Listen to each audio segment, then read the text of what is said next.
From the withdrawal of the Paris Climate Change Accord to the reversal of Cuba policy, US President Donald Trump is chipping away at Barack Obama's legacy. Hello, I'm Arnold Naidu in Washington, D.C., and this is The Heat.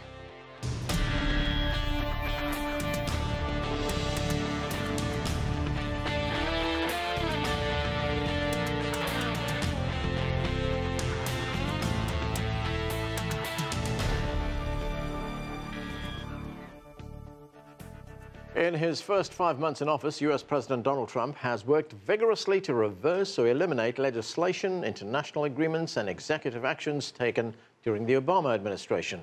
Already, the new president has withdrawn the United States from the Paris Climate Agreement. And just last week, Trump cancelled what he called a one-sided deal with Cuba. During his first overseas trip as president, Trump pledged his loyalties to Israel and Saudi Arabia while putting NATO allies on notice. As for China, Trump has been busy. Following the Florida summit with Chinese President Xi Jinping, the US and China launched a 100-day plan aimed at improving trade cooperation. The two countries are also working together to resolve the DPRK nuclear issue. We begin our coverage with CGTN's Nathan King. And Nathan, the US and China will hold diplomatic and security talks in Washington on Wednesday. What are these talks about? What's the priority? That's right. It's under this new mechanism set up at Mar-a-Lago. We just saw pictures there back in April. The diplomatic and security dialogue, DPRK, very much in focus. Remember, back when Donald Trump first came into office, he basically said that he hopes that China can do more in convincing the DPRK to abandon its nuclear program, ballistic missile program, and put pressure on that. By the way, he's just tweeted in the last hour or two this. While I greatly appreciate the efforts of President Xi and China to help with North Korea, it has not worked out.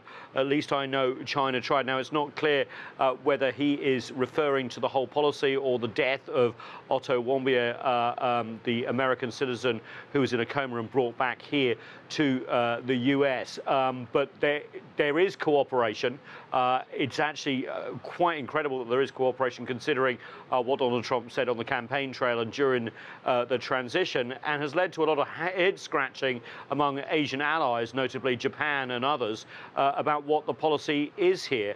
And you do get this feeling when it comes to Asia policy. Remember, he pulled out of the Trans-Pacific Partnership as well. Is that where, after 5 months of him being in office, is the ship of state in terms of the US going?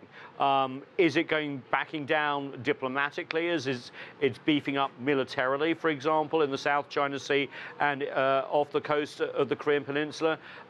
That's what a lot of Chinese officials are going to be trying to find out over the next 24 hours or so, I can tell you. Right, Nathan, now there are new tensions between the United States and Russia. That's after the US military shot down a Syrian Air Force jet and then a drone. What is the US position? Good question.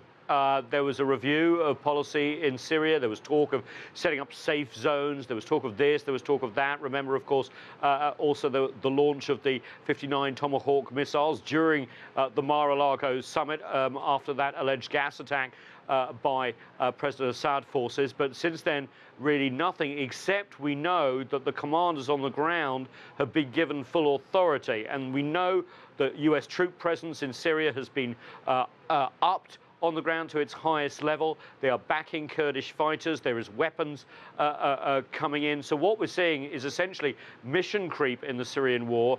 At the same time, of course, Russia responded angrily to this, has stopped the deconflicting communications, which is meant to stop mistakes between the two militaries, and has said that anything west of the Euphrates would be considered a hostile act. That is not good, because the chance for an encounter, whether it's a misunderstanding or not, between the two biggest nuclear powers in the world has suddenly got a lot higher. And remember, Iran has also been lobbing missiles into Syria after that terror attack in Tehran as well. So what we're seeing is, after a pretty low-level conflict in Syria, it's really upping militarily. But again, the diplomacy is missing. Thanks, Nathan. That's CGTN's Nathan King reporting there now.